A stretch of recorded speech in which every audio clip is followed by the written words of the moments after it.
Welcome to Tomkins Talks. It's time for another summary of a recent case in a short, snappy way that's easy to digest whether you're at home, in the office, or on the move. Now, I recorded my previous Tomkins Talks way back on the 24th of March, and at that time I talked about the arbitration scheme that was to be imposed in respect of so-called protected rent, pursuant to the Commercial Rent Coronavirus Act. As you will recall, protected rent is defined as being arrears of rent, service charge or insurance rent, and interest on those sums, relating to periods where business tenants were forced to close their premises or operate with restrictions due to the pandemic. Here I am, almost 4 months later, to talk about the first arbitration award that's been published in the case of Signet Trading and Fprop Offices Nominee 4 Limited and Another. So let's get started with the backstory. Alongside its subsidiary companies, H. Samuel and Ernest Jones, Signet were operating from around 450 retail stores across the United Kingdom at the time the COVID-19 pandemic hit, selling jewellery, watches and the like. These proceedings related to premises in Boreham Wood, which were occupied by Signet as offices. Signet stated these offices were used by their board of directors for meetings, as well as staff responsible for buying and merchandising, human resources, and its legal and finance functions. Before the pandemic hit, 174 staff were based on the premises.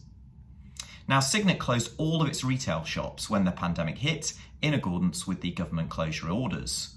It also closed its Boreham Wood offices and instructed its staff to work from home. Only 2 employees continued to work at the premises, one to deal with the post and the other for security purposes.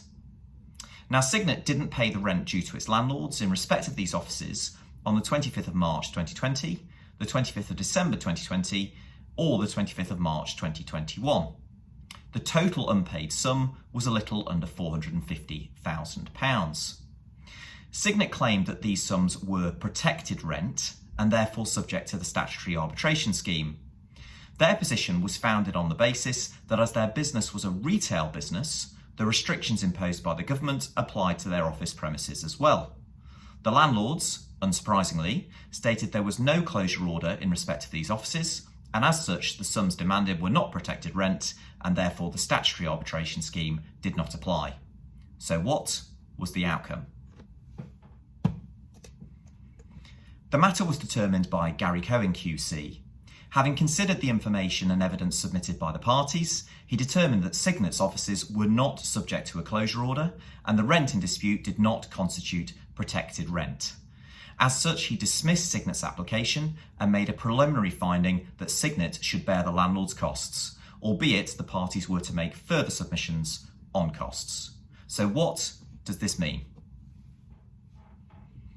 I don't think the award is surprising. It seems to me it was a considerable stretch for the tenant to claim that their offices were subject to a closure order, but it does give clarity to parties who might be in a similar situation where a tenant's core business was ordered to close, but its office premises were not. As an aside, some 4 months into the scheme, it's interesting to note that this is the first published award. Our experience, and those of other property litigators I've spoken to, is that we are not seeing very many referrals at present.